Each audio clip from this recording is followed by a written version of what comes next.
आपको अध्यात्म की ऊंचाई पर चढ़ना है तो एक शब्द याद कर लीजिए, सहनशीलता, तितिक्षा।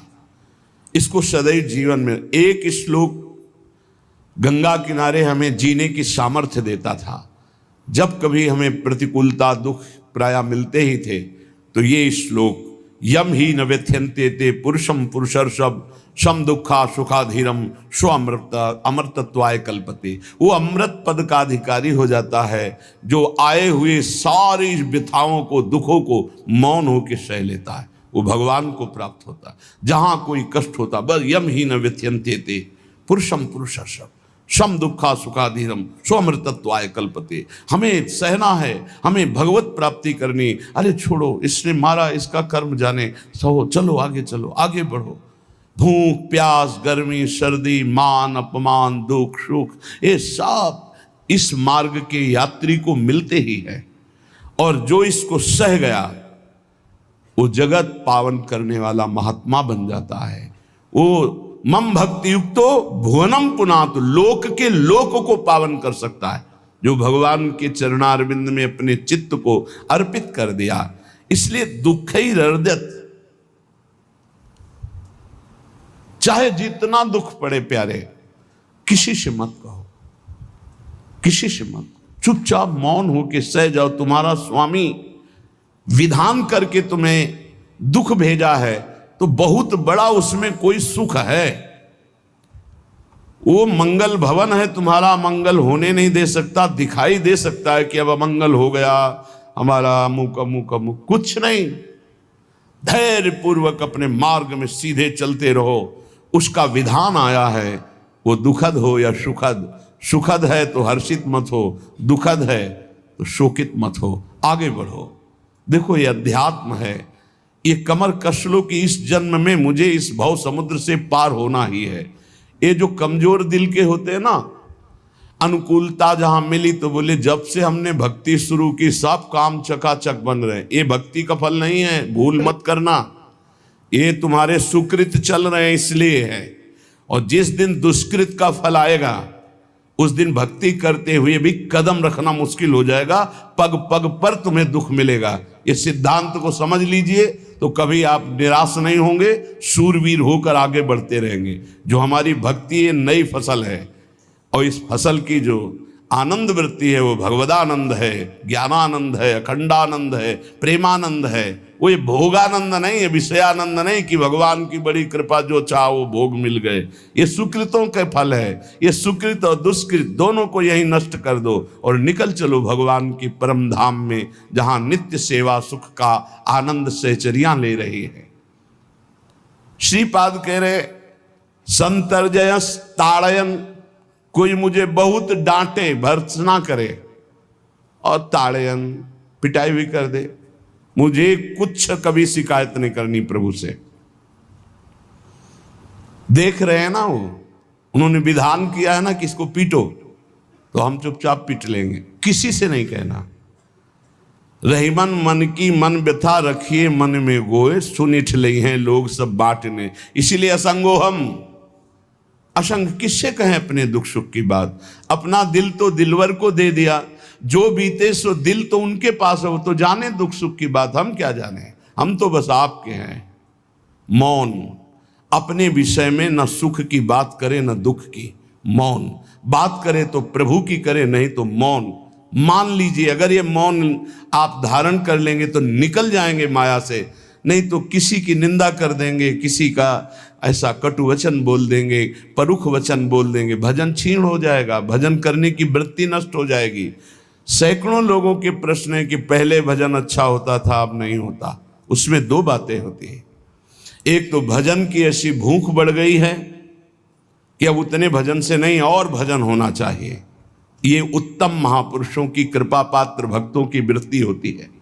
और एक होता है कि आपसे वैष्णव अपराध बन गया, कुसंग हो गया, इस कारण से ऐसा। अगर आपके हृदय में कोई दोष वृत्ति नहीं हो, फिर भजन में ऐसा लगता है कि मेरे से बहुत कम भजन होता है, वैसा भजन नहीं होता जैसा होना। ऐसा बड़े बड़े महापुरुषों को भी अनुभव होता है। ये कोई निंदनीय बात नहीं है, वंदनीय बात है।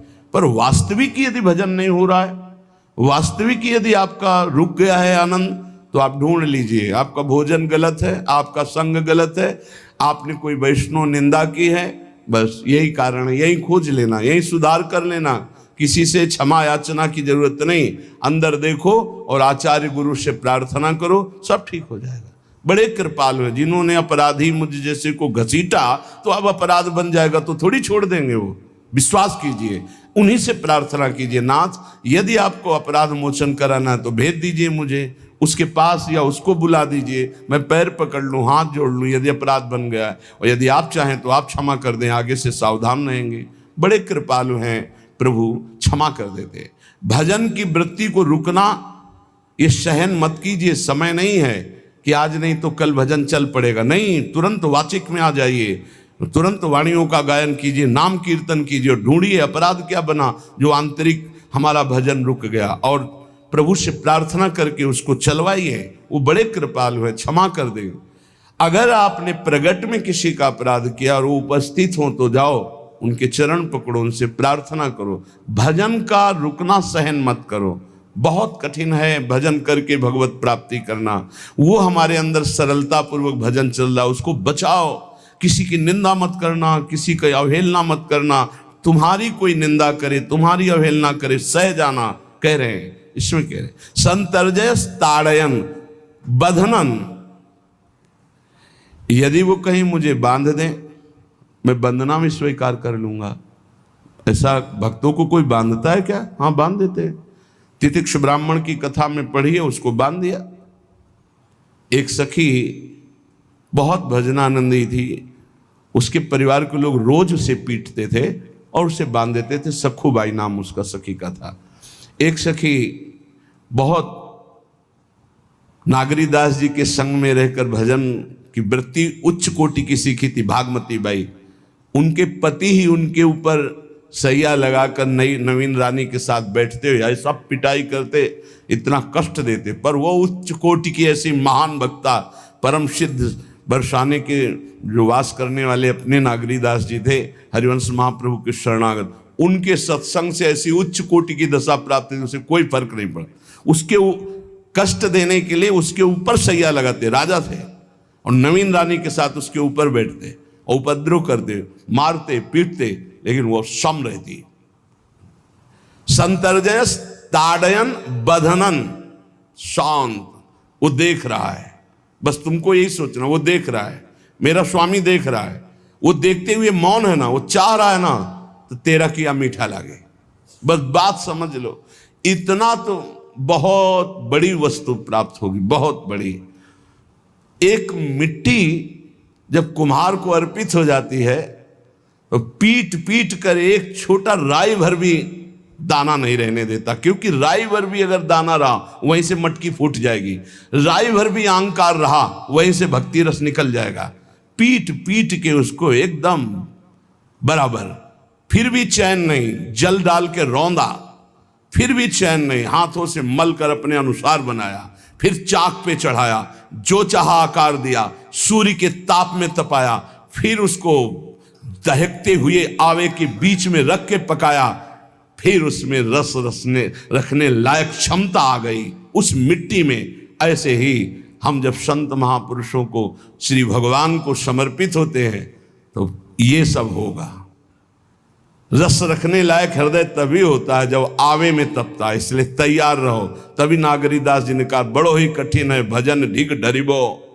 एक सूरवीर योद्धा की तरह जैसे उसके अंग घाव से युक्त होते हैं, वो कदम पीछे नहीं, आगे ही चोट कहा जाए, पतित कहा जाए, गाली दिया जाए, मुझे मारा जाए, बांध लिया जाए, तो भी मैं भगवान पर दोषारोपण नहीं करूंगा।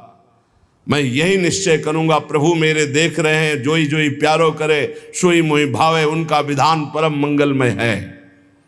अंतः क्लेश मतीव दुस्सह तरम प्राप्नोति नाना विधि। मुझे अंदर से भी बहुत पीड़ा दी जाए, काम पीड़ा, क्रोध पीड़ा, लोभ, बाहर से तो ये दिया जाए और अंदर से भी ये दिया जाए, तो भी हे प्रिया जो आपसे नहीं कहूंगा।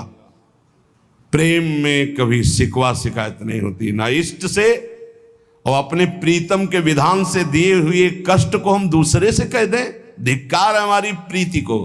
प्रीतम सहावे और मैं दूसरे से शिकायत करूं? नहीं, हर विधान आपका सो। ये प्रेम है मस्ती का, ये लज्जू पंजू ऐसे काम नहीं है इनके। ये तो देखते हैं पैर धर के, अगर गर्म लगा तो हटा लेंगे, मत रखना गर्म ही गर्म है। और छाती मजबूत करके कि आग पे चलूंगा, तो पैर रखोगे तो चंदन हो जाएगा आग में भी। पूरे जीवन की बात कह रहा हूं, पूरे जीवन की। सोचो उस समय जब 13 वर्ष की अवस्था है और घर से निकले थे, कोई साथी नहीं है, कोई समझाने वाला नहीं, और आज इतना जीवन हो गया इसी यार के सहारे हुआ है। इसी यार, ना 1 रुपया कभी था, न रहा है और न रहेगा। प्रेमानंद का 1 रुपया नहीं है, प्रेमानंद की एक वस्तु नहीं, ना रहा ना रहेगा। हाँ, प्रेमानंद की सब वस्तुएं हैं, ना होते हुए भी पूरा विश्व मेरा। क्यों? प्रेमानंद भगवान का है। भगवदानंद को प्रेमानंद कहते। वही संपत्ति जीवन भर एक ही साथी रहा है।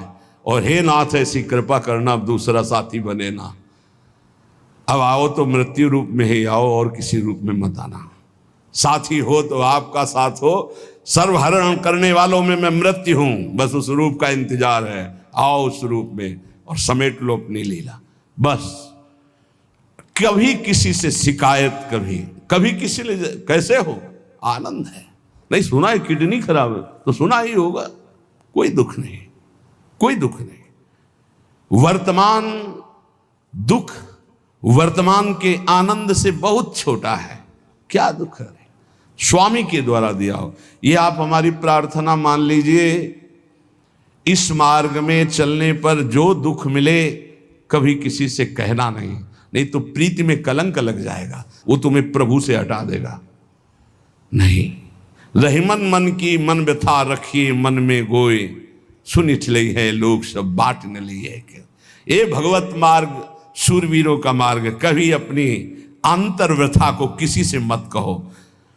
जीवन में अगर कोई हमें कष्ट दे रहा है तो हमारा कर्म है, ना कि कोई व्यक्ति। ये बिल्कुल सिद्धांत तक चर्चा समझ लो। वही व्यक्ति जो मुझे द्वेष करता, वही व्यक्ति जो मुझे कष्ट और दंड देता, वही व्यक्ति प्रणाम करके छाती से लगाकर आंसुओं की धारा से अभिषिक्त किया, तो वो व्यक्ति था या कर्म? जब कर्म भोग हो गया तो वही हृदय से लगा के अश्रुधारा से क्षमा कीजिए, बहुत ऐसा नहीं, आप तो बड़ी कृपा की। व्यक्ति कभी कष्ट नहीं देता, मेरा कर्म उसके ऊपर सवार होकर मुझे दंड देता है। इसलिए मैं किससे कहूं? अपनी जबान से दांत कट जाए तो किससे कहूं? ये जो दांत, इससे जबान हमारी पीड़ा को किससे कहूं? अपने हाथ से चोट लग जाए किसको कहूं? ऐसे सब आत्मस्वरूप हैं। हमारा कर्म ही उनके ऊपर सवार होकर हमें दंड दे रहा है। इसलिए भाई, श्रीपाद का सिद्धांत जो कह रहे कि अगर भगवत प्रेम प्राप्त करना है तो मुंह बंद। 22 बाजार में कोड़े मारे गए, एक बार भी श्री कृष्ण से नहीं कहा। पूज्य भाई जी महाराज के जीवन कष्टमय है, कभी श्री कृष्ण से नहीं।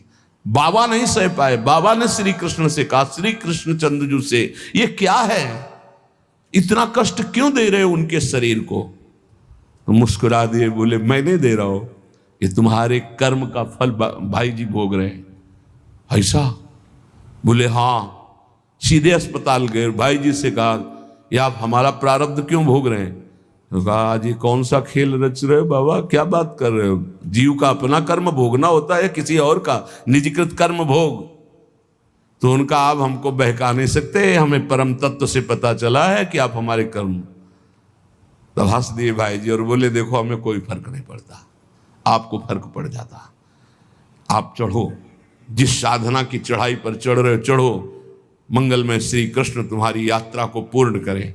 हम तो अस्पताल में पड़े पड़े प्रिया प्रीतम के साथ खेल रहे हैं, कोई फर्क नहीं पड़ रहा। ये बड़े महापुरुषों ने अपने कष्ट की तो बात जाने दो, दूसरों के कष्टों को लेकर भोगाए। हम जरा सा कष्ट आ जाए तो बोले हमारी अंदर श्रद्धा थी अब खत्म हो रही क्योंकि कष्ट आने लगा। उसमें भगवान का क्या दोष है? वो तो बड़े कृपालु हैं कि ऐसे पापात्मा होने पर भी मुझे महात्माओं का संग दिया। धाम का वास दे रहे हैं, नाम जपवा रहे हैं। अब हमारे पूर्व प्रारब्ध हमें कष्ट दे रहे हैं, इस समय भी वो हमें दुलार कर रहे हैं। जीव समझता नहीं, केवल दोषारोपण भगवान और भगवत मार्ग पर कर देता है।